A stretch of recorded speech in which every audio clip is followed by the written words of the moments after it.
ready for the next story about the person who came to my house to fix something? This is a story about a man named Philip who came to fix my door. Now, here's the story. I have a bedroom door that locks, and it locks from the inside. And I accidentally pushed the inside and then shut the door.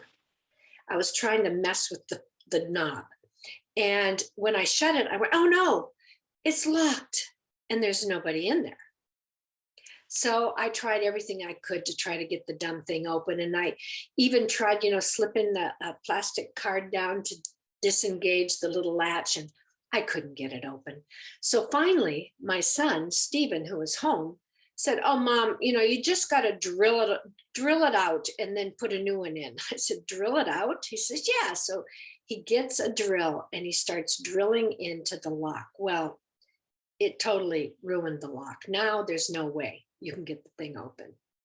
So I said, oh, well, honey, don't worry about it. I'll call somebody and get him here. So I go through the yellow pages. I just find locksmith and I call and out they come. All right. So in walks this nice looking, tall, thin gentleman.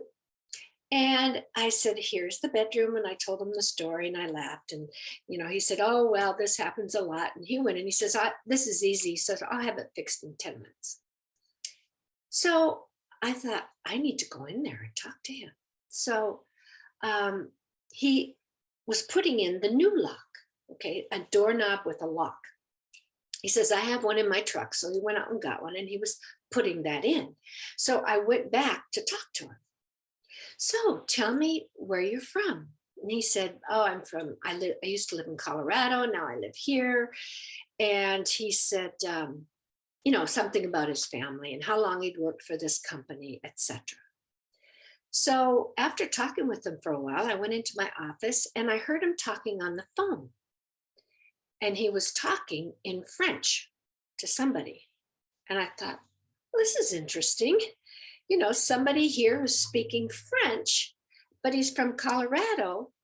And I'm wondering, why he knows French.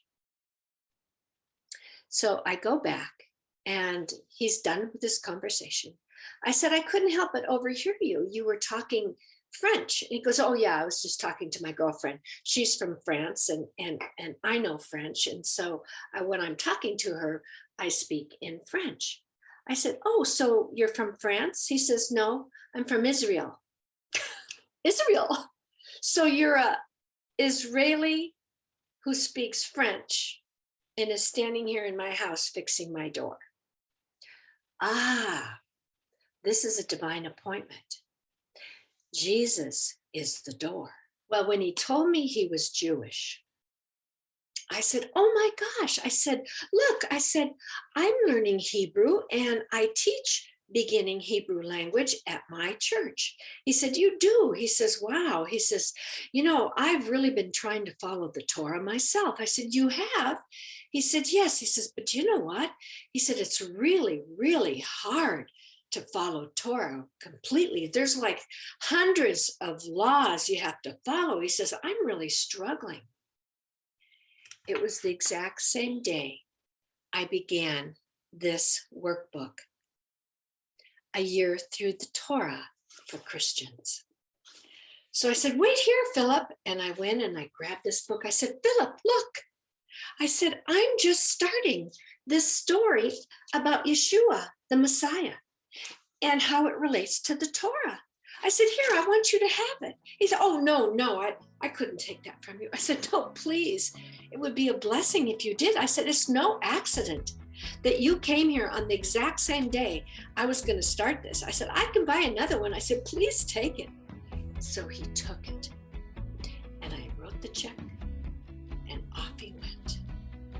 And I said to him before he left, Philip, you came to open my door, but I'm giving you this to open the door for you to know Yeshua, who is the door to God's kingdom.